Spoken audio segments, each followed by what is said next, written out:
Welcome to the Bare Marriage Podcast. I'm Sheila Ray Gregoire from ToLoveHonorAndVacuum.com, where we like to talk about sex and marriage and how to strip away all the stuff that hurts us and get back to what God intended. And I am joined today by my daughter, Rebecca Lindenbach. Hello. And she is the co-author of The Great Sex Rescue, along with our friend Joanna Sawatsky. And we're just having, a fun couple of weeks looking at all the reviews coming in and just calming down after some really busy times and getting back to talking about what we like to talk about. So we've been doing a series on pelvic floor stuff. Yes. Not that pelvic floor is like fun. No, I mean, who doesn't love that pelvic floor physiotherapy appointment? Everyone's like, ooh, that's my me time. No, not really. But all three of us have had pelvic floor issues who wrote the book, and so we're big proponents. Yes. The pelvic floor. We have Bethany Peterson, who is a pelvic floor physiotherapist, and I did an interview with her that I would love to share with you right now. Well, joining me on the podcast this week, I'm so excited to have Bethany Peterson here. Hello, Bethany. Hi. You are a physiotherapist in Kansas City, Missouri. And you wrote an awesome post for us this week, which I thought would be great to talk about on the podcast, and also to talk about pelvic floor physiotherapy and why and when women should get it. You were writing this week about how women just aren't comfortable with our bodies. Like, we don't know the words for things. We don't touch things. We're embarrassed by things. And it was actually quite moving reading what you wrote about how many women come to see you and they're just so ashamed. Yeah, I think that's probably the first half of my session, is getting people comfortable with talking about things that we just don't talk about in our normal lives. And then also feeling comfortable just in their bodies. It's really powerful for me to work with women. And then also just, I think it's powerful after you realize, like, oh, I'm normal. There is something wrong. Someone that a physician or I'm a physiotherapist, but someone in the medical community is acknowledging that something is wrong. All of that's really empowering and powerful, but also that my anatomy looks normal and there's nothing shameful about what I'm going through. That's an unexpected thing that I see every day. Yeah. Now, one thing that you said, especially, which I thought was so apt, was you said so many women come and they're absolutely ashamed to let you see them, because what if they didn't shave, or what if they have embarrassing discharge, or what if, like, we're sure that we're ugly, that our genitals are ugly. And guys don't feel this way.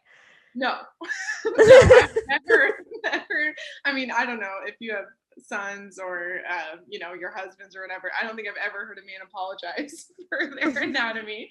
But every single woman is like, oh my gosh, I'm so sorry I didn't shave today. Or, oh my gosh. Or when I usually get out a mirror and have them look at their own anatomy. And then that's when we practice like a pelvic floor muscle contraction, or if we're using some sort of tool to help stretch the muscles, I show them with a mirror, like what I'm doing and how they can do it at home. And every time I get the mirror out, they're like, oh, I don't want to look at it. Or like, do I have to look at it? And yes, it's normal. It looks beautiful. God created this beautiful part of your body, and yes, you can look at it and touch it. I can see that being really hard, though, for a lot of women, especially, as you were saying, the only time that we ever touch our genitals is during toileting. And so it's so associated with, your period and gross stuff coming out of you. Yeah. Or else to get rid of all the hair that we don't like. And so it's like everything about, like, that whole region of our body is all stuff that we have to take care of because it's somehow wrong. Right. Yes, 100%. And I think men become more comfortable with their anatomy at an earlier age because it's external. And, they're like, oh, what's this thing? Where females, everything is, more things are internal. And so then it's like, oh, don't touch that because then you need to wash your hands, which, yes, is true. But also, like, it's okay if your, daughter who's little and not, it's covered by a diaper most of the time, and then you take the diaper off. It's like, that's a normal thing for her to want to touch. But for some reason, it's not as gross when a little boy does that. And then that kind of continues. And then there's this whole shame cycle of not touching it. And then even when we use toilet paper, we're not ever really touching our genitals, and men touch theirs, however many times a day they're going to the bathroom. So, Right. Yeah, it's just super interesting to kind of compare. I mean, I even felt the same way when we take the pelvic floor classes, we're in a room full of people, with our pants off. So I just always tell people that's where I come from. I was on my period, I was in the class, and I, had, my pants off, and I was like, oh my gosh, I don't know if I can do this. And then I was like, by the end of the weekend, I was so empowered that I was like, wait, this is great. This is amazing. This is, that we can know more about ourselves and our anatomy, and it's not dirty. I mean, the vagina is a self-cleaning oven is what we fondly refer to it as, because it does the work itself. So it's really a very clean place. Yeah. Okay, let me tell you my parenting fail. So Rebecca is about 5, and we're in the parking lot of the grocery store, and I'm emptying all the groceries into the back of the van, and the girls are both sitting in the grocery cart. And then Rebecca says at the top of her lungs, it's a very crowded parking lot, "Mommy, why do you have hair on your bum?" Right? And I'm like, okay, several things are going through my head. Like, first of all, I don't think I'm a werewolf. Like, I'm pretty sure I do not have hair on my bum, right? But for some reason, she thinks I do. And now everybody around is looking at me. Oh like, my gosh. And as I thought about it, I realized that I had never given her a word for vulva. And so everything down there was bum. So I think she saw it kind of like a basketball, like where it went from from the back to the front. And I realized, okay, I think I need to teach you some words. And we did remedy the situation after that. But I had never even realized that I hadn't given her words. Yeah. Yes. My poor 19-month-old goes around going, vulva, vulva. So, you can go one way or the other. My husband's like, okay, we might not need all the anatomy lessons at 19 months old. Right. But yes, I mean, that's very super common, is that as adult women, we aren't as educated about our bodies. So then how are we supposed to educate our daughters? Mm-hmm. My mentor always says that, like, if we think back, like way back when we were in villages, women used to sit around in their little villages and talk about these things, and it was passed on from generation to generation. Our villages are a lot bigger now, and we don't have those like little village communities that we just sit around by a fire and talk about our vulvas. And so we have to, now we do it on podcasts. Right, exactly. But that is really difficult. And we just finished another survey. So we did the survey of 20,000 for our book, The Great Sex Rescue, but we just finished a survey of about, I think it was around 7,300. At 7,500, we had to start paying. So we cut the survey off, I think, around 7,300, because that was more than enough people. But we were asking women about their teenage experience. And one of our interesting findings, and I might have the number slightly wrong, this is all going to come out in a book next year that we're writing for mothers of daughters, was that at the end of high school, something around 45% of women knew what the word scrotum meant, but only 35% knew what vulva meant. I really believe that. We're more likely to know the names for male genitalia than we are for our own. Yes. Actually, have you ever read the book, The V Book?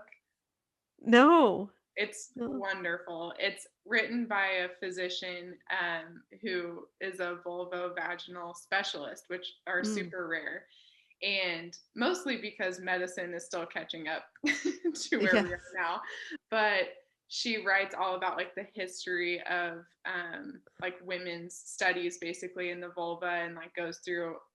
It's a wonderful book if you're curious about anatomy and want to learn more. But she talks about how the word vulva wasn't even, like, they didn't even have that word until like the 1600s. And Uh-huh. of course, they had the word penis in like 130 BC or something like Right. that. Right. But those, like the actual terms for vagina and vulva were given way, way later. I might be getting the years wrong, but Yeah. anyway, she Yeah. goes through all of that history of just like they didn't dissect the woman's body until like 16, same thing, like 1616, and the first male body was dissected in 130 BC.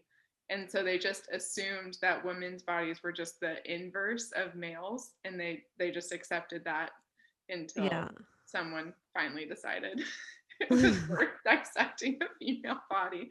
So I mean, if we think about our history, I kind of touch on this on the blog post too, but if we think about the history of just our cultures in general, it's just been kind of a cultural thing for a long time that we just accept, that women's bodies do these things and that's it. And we actually, I mean, our bodies do a lot more than men's bodies do. Yes. Um, Yes. so it's, if anything, we should have been studied way before men. Because our bodies do a lot, and especially our pelvises. So yeah, I could go Yeah. on about that for a long time. But Okay, well then what we've been talking about all month of June on the blog is our pelvic floor series and some of the things that can go wrong with the pelvic floor. And I've been trying to say the whole time is see a pelvic floor physiotherapist. yes. Like if something is going wrong, see a pelvic floor physiotherapist before it gets worse. And also, there's a lot of evidence that seeing a pelvic floor physiotherapist early can stop things from going wrong. So, Yeah. seeing a pelvic floor physiotherapist when you're pregnant, for instance, can help you with delivery Yes. and with recovery afterwards. If you have a health plan and things like that. I know that that's difficult. In Europe, I think it's actually covered. I heard that in France, don't they get like 3 pelvic floor physiotherapy appointments when you're pregnant and 3 afterwards or something? I'm sure. I think everywhere. Australia is really good too. Australia and France makes sense. I feel like pretty much everywhere. Yeah, I don't think we're that good in Canada. I don't think we're that good. I think we have to pay for pelvic floor physiotherapists. But like it is something where if you can manage it, it really is a good idea. But the two biggest things that people talk about on our blog and in the survey is postpartum pain and postpartum problems. If it's not pain, it might be incontinence or pelvic floor prolapse or something like that, or vaginismus. Mm-hmm. Yeah. And there was a woman who left a comment on the blog this morning who said, I think she had a bunch of kids 11 years ago was her last one. And she's been dealing with incontinence and so many issues ever since. And she's finally going to see a pelvic floor physiotherapist today, which is like, yay. But what would you say to someone so they don't wait 11 years? I usually tell people it's kind of like like I used to see people after like a knee replacement or after a stroke or something like that. Okay, let's say you didn't do physical therapy after an injury or a surgery, and like something like a knee replacement, everyone knows you're going to go to therapy for 8 weeks, right? If that person was like, oh, I'm just going to wait and like let it heal on its own and then I'll go when I have time in 11 years, let's say, that knee is a lot harder for me to get back to normal because of the tissue healing and all that kind of stuff than if I had seen them right after surgery, because we develop habits and compensatory patterns to compensate for what's going wrong. So if I can see someone, at 6 weeks postpartum, or even during pregnancy, I can change a lot of things about how they're moving and what they're doing to prevent incontinence, pelvic organ prolapse, things like that. And then even if, let's say, you have a perfect pregnancy, you have a baby and you're just genetically disposed to prolapse. If I see you right at 6 weeks instead of 11 years later, we can change a lot about your symptoms at 6 weeks, and we can change how that tissue heals so that you're a lot more comfortable, first of all, and so that you don't develop other things like hip pain or back pain, because our pelvis is, it's not just that organ that's prolapsing, it's also pulling on the ligaments of our low back. It can cause incontinence. There's a bunch of other things that go along with it. So it's kind of like if we don't rehab the knee right away, then we start to our hip starts to hurt or our ankle starts to hurt because we're compensating using those other muscles. Right. So okay, so let's do some definitions here. Yeah. So the pelvic floor in general. Yes. Those are the muscles that are what? Yes. Okay. So I have a small pelvic floor model here, and you can buy these. I think it's actually someone in Canada that makes these. Okay, so if you're on YouTube, you can see this. If you're listening, you I'll can't. also describe, but it's like a hammock. So sorry, I always pull this out on videos, and people are like, "Oh, there's the vagina." But if this is our pelvis, it's like a little bowl, and so it's the pelvic floor muscles are the hammock in between the pubic bone and the sacrum, and then in between the two sits bones. So if you kind of rock side to side, you can feel your ischial tuberosities or your sits bones on either side. So those are the ones in your butt, right? Yep. The ones you're sitting on, sits bones. Yep. So they're like a sling or a hammock in between our low back and our pubic bone, and then our sits bones, and they help rotate our hip. They help open and close the vaginal opening and the urethral opening and the rectal opening. This one just kind of has the urethral opening is way up there, but okay. The urethral opening is pretty small. But yeah, there's 3 layers of pelvic floor muscles. So we have a lot of muscles in our pelvis, and they're used to support. They're part of our core musculature. We use them as a sump pump. So when you get swollen after pregnancy, so in the postpartum period, those muscles help to kind of pull that fluid out. And so if that fluid stays there too long, that can cause problems. They do lots of things. I could really talk your ear off. But there's a ton of muscles. So they're attached to your low back. They attach to your hip, attach to your pubic bone. So any like pubic bone pain during pregnancy, pelvic floor PTs can help with that. Low back pain, a lot of unresolved low back pain. I've seen women they're like, I've been to 3 PTs, and then they come to me and they're like, oh my gosh, that was a missing piece. I had a fall on my tailbone 6 years ago, and we just have a really tight muscle all the way back. I had a fall on my tail. I should see. I did fall down the stairs and I broke my tailbone, and I never did and I couldn't sit, but there's nothing. Yeah. And that happens a lot during childbirth too. At least where I'm at, we still have people delivering on their backs. Yes. Oh, you don't recommend that. Okay. Yes. Well, okay. If you think about, we're blocking, this is not my good pelvis model, but you block the sacrum and the coccyx when you're laying on your back. Now, upright position is a little bit better, so still on your back, but upright. But flat on your back with knees up, so the lithotomy position is just probably, it's the position most women give birth in, but it's really not recommended because. Okay, interesting. Yeah. Interesting. Well, now I think I might go and see if some of my lower back problems are because of that tailbone thing. Okay. Yeah. Okay, so that's the pelvic floor, and then organ prolapse is when the organs go down. Yes. Yeah. Through enter the vaginal canal, or what is it exactly? Yeah, so we have our bladder, uterus, and rectum kind of in a line that are sit on top of the pelvic floor, and they're held up by ligaments and our muscles. And so typically after we have a baby, but sometimes I see it in people who have been like weightlifting wrong and never had kids or things like that. Basically, if we have too much pressure on those organs, some people are genetically predisposed to that. But too much pressure on those organs and those ligaments can cause the ligaments to kind of loosen. It's like the hammock kind of starts to fall down. Right. And so those organs can fall into the vaginal canal. So the uterus or the cervix can fall down, or the bladder kind of starts to come into the vaginal canal. Same thing with the rectum. Yes. So, yeah. That's not fun. That's not good. You don't want that. Okay. No. And then there's incontinence, bladder incontinence, so that you can't control urine. Yes. Or so that you pee easily every time you jump or laugh or sneeze or something. Yep. So there's stress incontinence, which is, if you're jumping or coughing, sneezing. what most people think of, or urge incontinence, which is when you're on the way to the bathroom, or like when you open your garage door and all of a sudden you're like, oh, have to pee. Yeah. That would be urge incontinence. Okay. And then of course, there can be scar tissue from tears and pain after childbirth. We had a lot, I think it was over 30% of women said that they had painful sex after childbirth in our survey.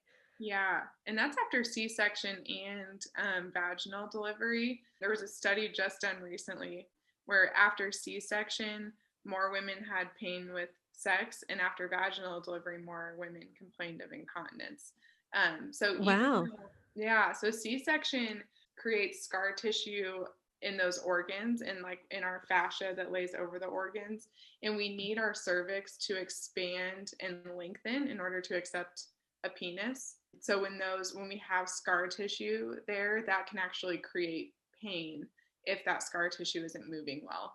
So I work a lot with C-section scar. I think a lot of women who have a C-section, myself included, think that oh, nothing came out vaginally, I'm good with my pelvic floor, but you still had a lot of pressure for 9 months on your pelvic floor, and then you had an abdominal surgery. So if anyone needs it, you need it. But yeah, vaginally too, I've seen a lot of women like a couple years later that have scar tissue that clears up really quickly if you just address it. It's kind of the same thing with like if you're touching your anatomy, oh yeah, that's painful right there. So what do you do? Like, someone comes in and they've got scar tissue or incontinence, like, what do you do? Yeah. So we take a thorough history first. So I spend probably 30 to 45 minutes of the first session just talking through everything. Like we go through it with every single person. I go through bowel, bladder, intercourse, and like their exercise program, all that kind of stuff, how much water they're drinking. It's a really thorough medical history. If you had like an ankle sprain 10 years ago, you had a fall on your tailbone that you don't think is related, all of those things are taken into consideration. To do the actual muscle examination, I just use one gloved finger vaginally and test all 3 muscle layers. So I just insert just the very tip of my finger, have them do a pelvic floor muscle contraction, and then a little bit farther, have them do a pelvic floor muscle contraction. And then once my whole finger is in, then we can test all 3 layers. They do a contraction.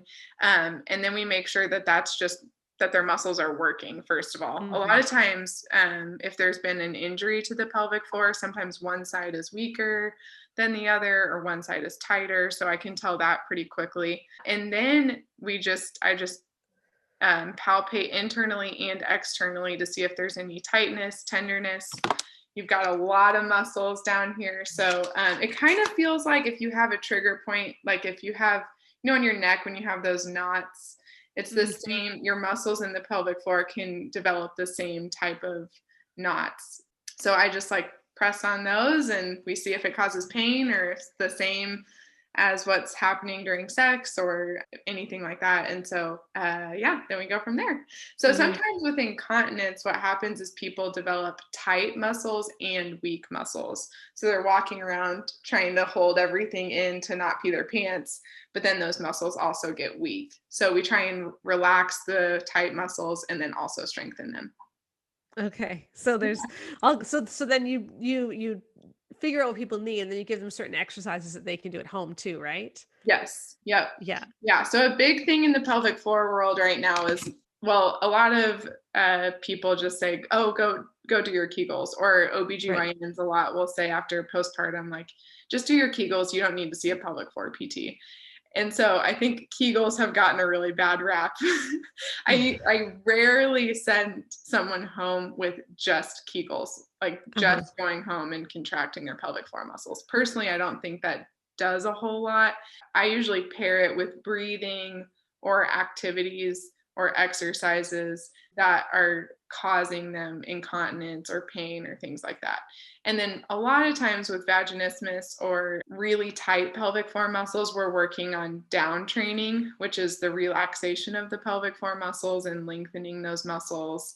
So we do that a variety of ways. Because sometimes Kegels are the wrong things to do, aren't they? 100%. Yeah. So we work on breathing with every single person. And we either focus on the part of breathing that allows the pelvic floor muscles to lengthen or to contract. So if you have incontinence and you're only weak, let's say you had a baby, 6 weeks ago, and those muscles are just like, we're just hanging out, we're not doing anything, then we're working on the contraction part of a Kegel, I guess, or the breathing that we go over. And then if you're having, let's say, vaginismus, and you're just like really tense, like I can barely do the exam because you're just so tense, we're not working on contracting those muscles at all. We're only working on lengthening and like different yoga positions, meditation, getting those muscles to relax. Cool. So I know after childbirth, and I'm sure it's illegal to do now everywhere. It probably should have been unethical before. Some physicians will put in that special physician stitch or something to make women be tighter again. Yes, I did. I just had someone actually with the husband stitch. Really? They still do that? Oh my gosh. Yeah, she had to go and get torn actually, because it was too, they like stitched her in like the middle of her vaginal opening. It was not good. I know. Oh wow. I don't think it's a good practice. I think a lot of physicians won't do it, but yeah. Okay. So a better thing to do than that is to help women to train their muscles. Yes. So that they get control again. Yes. Anytime you can use muscular control anytime you can do that versus like a medical intervention, it's better, but especially in an area that's so sensitive. So we can, if you're struggling with like your tampons are falling out or things like that, because I don't know, people will complain of like when they do yoga or go in the water, they like walk out of the water and it feels like they just accepted a lot of water into their vaginal opening and then it comes out, like those types of things can be, well, I should say common after pregnancy. And so a lot of times that's just a simple weakness issue. And then we can just work on strengthening those muscles. And so it's a pretty easy fix all in all, and you don't need another stitch. Right. Now, when it comes to vaginismus, because I want to head there next, because that's what a lot of people deal with. And I think that one's harder because you get married and you don't think, and I'm talking about primary vaginismus. Of course, you can develop vaginismus afterwards due to other trauma or something. So some women who never had the problem can develop it later. But I think especially when it hits you right at the beginning of your marriage, when you were never thinking this was going to happen, you didn't even know there was a word for it, even though it is so common. But again, it's when the muscles contract so much and are so tense that intercourse is actually painful, if not impossible. Yeah. And the shame and guilt that so many women feel must make it even harder to get treatment because they feel like their bodies are awful or gross or broken or whatever. Yeah. It's really hard to treat. I always recommend that people see a mental health provider along with me. My office is actually located in a counseling office for that reason, because I want people to know that this is like, they go hand in hand. A lot of times there's so many feelings associated with our pelvis, or no feelings at all. You've completely dissociated from the pelvis. You have no feelings towards it. Yes. Besides like, it's gross. So there's a lot associated with that. So that's my first caveat, is like, I always recommend that go pair well with physical therapy, but also just, we work a lot on loving our pelvis in many different ways. So meditation can be a really big one with that. And that kind of gets a bad rap, especially in the Christian communities, but just really focusing and thinking about our pelvis more during the day, just like because we carry a lot of stress. It's kind of like our neck. They've done studies that people with jaw and neck pain actually also typically have pelvic floor muscle tightness, because they both kind of carry stress. So just kind of like thinking during the day, am I squeezing my butt cheeks together? Am I holding my stomach in because I'm trying to suck in because I feel fat or something like that? We're just really going through like the mind of the person who has vaginismus throughout the day and being like, how are you feeling about your pelvis? And a lot of patients are like, is this PT?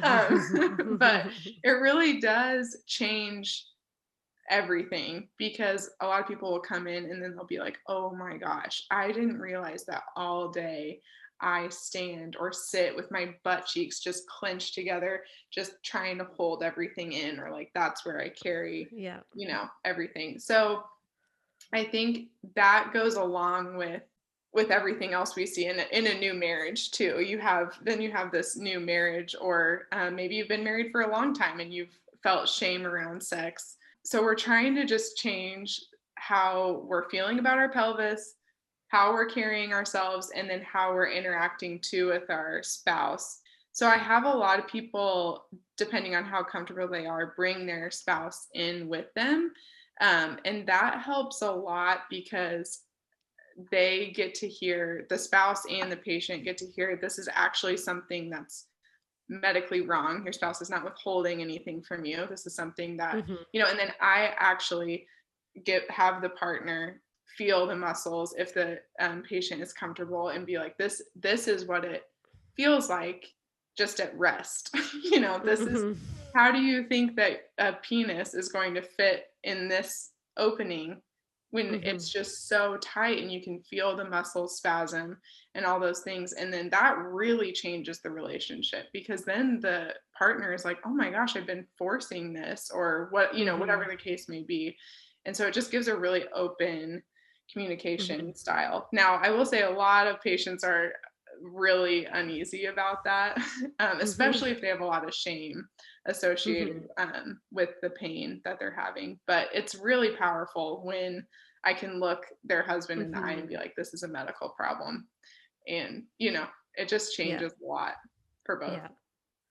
So I've spoken to a lot of pelvic floor physiotherapists who will tell me that, most of their clients are conservative religiously in some way, whether it's Christian or Orthodox Jew or Muslim or whatever, but they tend to fall on that end of the spectrum. And of course, that's something that we were looking at in our survey for the Great Sex Rescue, is like, what is it about conservative religious women that makes vaginismus more common?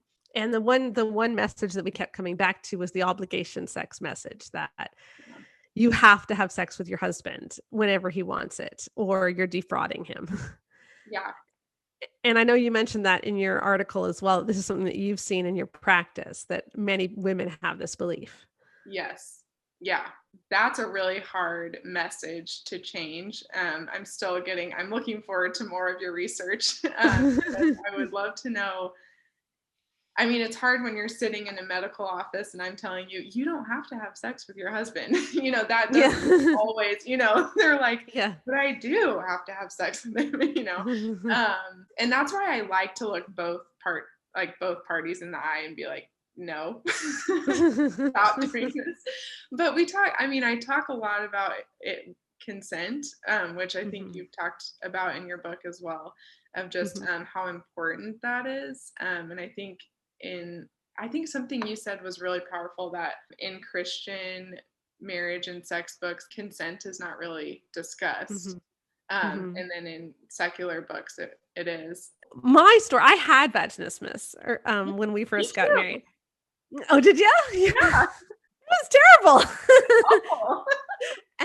And when I had it, everyone was still sure that I was causing it in some way, like either that I had some sexual abuse in my past that I couldn't remember. And so I was sent to all these counselors to try to remember the sexual abuse that I couldn't remember, or that I was subconsciously rejecting my husband. And it was terrible, because I felt so much guilt. And then everybody was making me feel like it was my fault as well, because we just didn't have pelvic floor physiotherapy in the same way. But I had done ballet my whole life, and I spent my life sucking my stomach in. I never didn't I slept with my stomach sucked in. Yeah. And my butt, so that you always Yeah. And that's not the way you're supposed to hold yourself as a ballet dancer. I did it wrong, but I did it wrong for 10 years. Yeah. Like Yeah. 24 hours a day, you know? That's almost all my patients.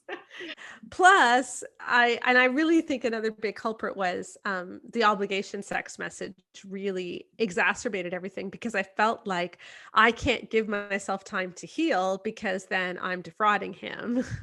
Yeah. And it made everything so much worse. You know, I'm really glad that there's better treatments now.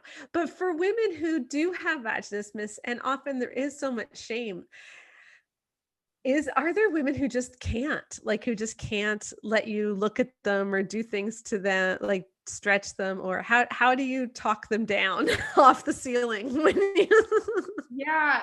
Yeah. I think a lot of times by the time they get to me, honestly, hopefully this becomes more common and people just, Mhm. you know, come to me. But a lot of times by the time they're coming to me, they're like ready for, and I always go over on the phone what we're going to do in Mhm. session so that they're a little bit prepared. But it is really um, hard, especially when you have, or if someone, you know, they're like, oh my gosh, I have to cancel, I'm on my period. That always happens to like the woman who's Right. like the most scared of this, then she's always Uh-huh. on her period. Or she's telling me she's on her period. I don't know. Yeah. And so it's really just a lot of yeah, that's a really good question of how to talk them down. That's why I do a lot of meditation. I have a YouTube video that I recommend to a lot of people. That's, I think FemFusion does it. It's a pelvic floor guided meditation, and it really talks about how to relax and lengthen those pelvic floor muscles. And so if I have a really hard time doing the exam, first of all, if I feel like someone's uncomfortable, we just don't do it the first day. Mhm. And we can Mhm. do other things, and that's totally fine. And then if we're able to do the exam, or part of the exam, then I usually have them just work on like breathing, doing a guided meditation, and then really I emphasize a lot trying to stay away from intercourse while they're healing, because we create this fear cycle of, I mean, it's just like anything. If you sprain your ankle and every time you run, your ankle Mhm. hurts, you're not going to run.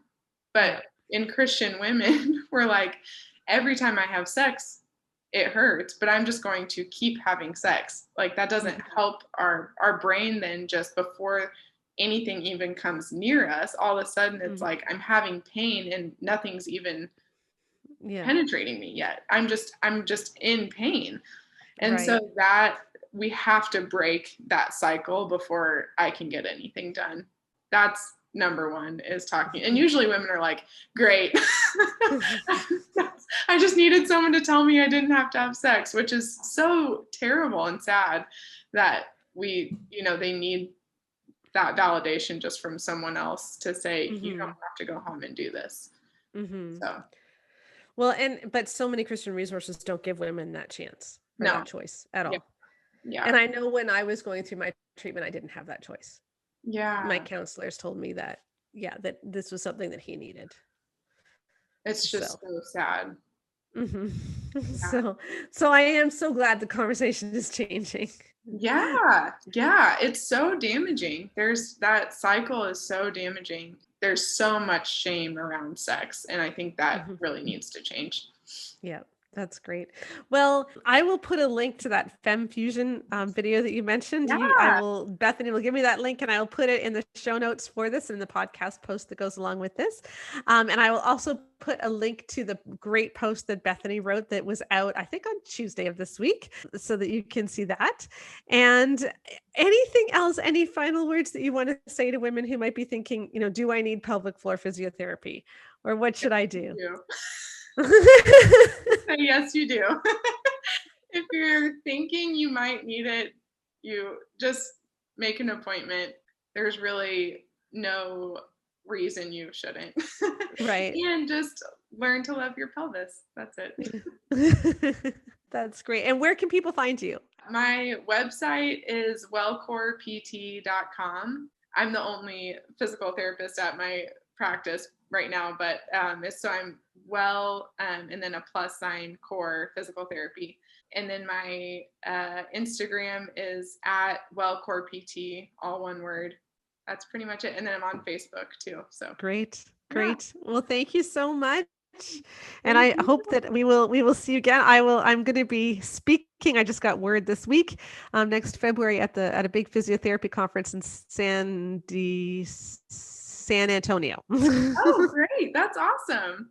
Yes, on our Vaginismus findings, we're creating a screening tool along with another pelvic floor physiotherapy professor to deal with the whole obligation sex message. So That's so great. I can't wait to see that. So yes, and you know what, ladies, vulva. Just say it all together. Vulva. It's a good thing, whether yours has hair or not, whether you're having your period or not. Whether you shave or not, it is a good thing. exactly. And don't be embarrassed of it. All right. Thanks so much, Bethany. Good to talk to you. Thank you. I am sorry that I never told you the word vulva when you were Yeah, 5. I still think that's so funny. I still think that's just such a good story. Yeah. So, but we're getting better. Yes. And we're changing things for the next generation. Yes. There you go. And to be fair, by the time I needed to know things, I knew things. Yeah. So we have a couple of reader questions that we're just going to run through very quickly that have to do with what we've been talking about. Do you want to read this one? Sure, I'll read it. I have been listening to your podcast from the beginning. I love them. You helped me see sex in a whole different way that has made it more intimate and enjoyable. I am pregnant with baby number 4 and am having a miserable pregnancy. Oh, yeah. Good thing I made you read this one, eh? Oh, yeah. I'm getting through it. My husband is the best and is taking good care of me. For the last week, I have been experiencing pain in my pubic area and sacral area. It is worse when my legs separate. This makes sex in the usual way impossible. My husband and I tried it, and I was left in bed for the rest of the day in great pain if I stood up. I see my OB on Tuesday, and I'm going to get a pelvic floor physio referral then. Do you have any advice about what to do for sex? I still have 4 months to go until baby comes. First of all, I get the worst sciatic pain when I am pregnant, to the point that my entire leg will seize up, and I scream from across the house, Connor! And he knows the sound of my voice when it happens, and he comes running. He has to pick me up, like, under the arms, lift me, and place me on the couch so that I can, like, re-engage my leg. So, like, comes to horrible pain during pregnancy. I feel ya. Yeah. And this is exactly the kind of scenario that Bethany was talking about. Exactly. In our interview, is like, this is why people need to see a pelvic floor physiotherapist. So I'm so glad she's getting a referral. I think the pelvic floor physiotherapist is going to have stuff that can help her. Yeah. And I would just say, you know what? If you're having a lot of pain, then do sex in a different way, or don't do intercourse for a while until you have that figured out. Yeah, you don't need to simply say, okay, well, if we're gonna have sex, then I need to do it when I can be bedridden for 8 hours afterwards. That's not really the conversation you should be having. It's honestly okay to give yourself a break. So I am glad that pelvic floor physiotherapy is becoming more normalized. And that's great. Okay, next one. I was married 2 months ago and was a virgin. The first time we had sex, it was difficult, and at one point I screamed, probably loud enough for the neighboring hotel room to hear. Since then, our sex life has been strained. My husband doesn't want sex as often because he doesn't want to hurt me. Him not wanting sex hurts and makes me feel unwanted, but at the same time, I'm relieved that we aren't having sex. There is usually a sharp pain and occasionally irritation. We have had sex about 10 times, mostly in the missionary position, as it doesn't usually hurt, but it feels like nothing. I've seen a pelvic floor physiotherapist, and she says my muscles are too tight. What can I do to improve my sex life? I mean, I'd hope that her pelvic floor physiotherapist had more to say just then. You're too tight. Yeah, and that's what I was thinking when I was reading this too. The reason that you find a different physiotherapist. Yeah, if your pelvic floor physiotherapist just says you're too tight, that doesn't seem quite normal. Maybe she just had a quick consult but didn't go for treatment. So I would go for treatment. Yeah, and frankly, if on your first appointment you didn't get any sort of tips on what you could do, find a different physiotherapist. Yeah, because it could be that they don't know, or that they're just in it for money. Yeah. So that's not a good situation. So when you do see a pelvic floor physiotherapist, as Bethany said, she described some of the things that she goes through with all of her patients. Find someone who's going to be like that. Yeah, and I've seen multiple physiotherapists because I've moved around a bit, and every single one of them has had me leave every appointment with homework, with things to do, and with a like treatment plan. Yeah. It's not like seeing a doctor when they just diagnose. Like No. seeing a physiotherapist is about getting, they often do exercises with you, but they also give you exercises to do at home because it is all about changing the way that you use your muscles and healing things. So I do want to talk about the dynamics though. This is a very common dynamic. And at least, and it's actually really great that her husband doesn't want to hurt her. Like that should be the response. I'm going to be honest here. Yes. Like if a woman is in pain when you're having sex, that should be a turn off. Yes. For the guy. Yes. So let's first of all say good guy. Yeah, good guy. But you know, I understand what she's saying is that him not wanting sex makes her feel unwanted. But you know, sometimes that can be part of growing up in the church too, and hearing that men need sex and all men really want sex. And so then if your husband is actually being a good guy, we can interpret that as like rejection, like we're not a woman enough. And that's just all the mental stuff that's going on with the vaginismus issues. And I think what I would really say is your husband does want sex, but he doesn't want it as much as he doesn't want to cause you pain. Yeah. And that is a good thing. And that doesn't mean that you're not desirable. It doesn't mean that you're not loved or he doesn't want you. It means that he loves you and values you so much that he doesn't want anything, even if it would feel great for him, that would make you feel anything less than great. Yeah. And so that's a good thing. But I know that there's so many messages that are often all mixed up in our minds. And, you know, because we feel like sex is so important and so vital. And it is really important for marriage. We're not trying to say that it's not, but there's a hierarchy. And good men understand that their desire to have, you know, sex, it's totally outweighed by their desire to not cause harm or pain. Yeah. And so I would say, like, once you get the pain issue dealt with, then probably the rest will deal. And you know what? If you're not having intercourse, that doesn't mean you can't do other things. Yeah. And so make the focus of what you're doing, though, learning how to get you aroused right now. Because I think if he can see that he can get you aroused, if you can see that you can get aroused, that it'll put him at ease, too. It'll put him at ease. He'll realize he's not imposing on you. You'll feel like a sexual person, and that could be a good thing, even if you can't have intercourse yet. And I also think it is important to say that if you know, it hurt so much that you screamed, it also may have been kind of traumatic for him as well. Yeah. Yeah. So.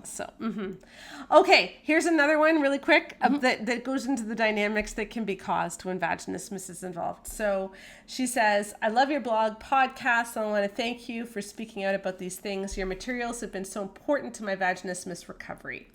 I've been married for 5.5 years to a wonderful guy, but due to my severe primary vaginismus, the brick wall, we were only able to have penetrative sex 1 week ago after months of therapy and re-educating myself. So that means that they went years without therapy. Yep. So again, please get help earlier, please. Yeah. I am so happy that God has finally led me to the right information and treatment and healed me of vaginismus. And but while we're overjoyed, my husband has got so used to a more direct manual touch, as that was all we were able to do, that he has not been able to climax during intercourse and is losing his erections often and quickly. I know we just need to focus on his pleasure and be together in the moment, but I'm really unsure whether we should abstain from giving him manual stimulation and just keep trying with intercourse, or whether that's depriving him of reaching climax when he's been so patient and loving through my vaginismus recovery.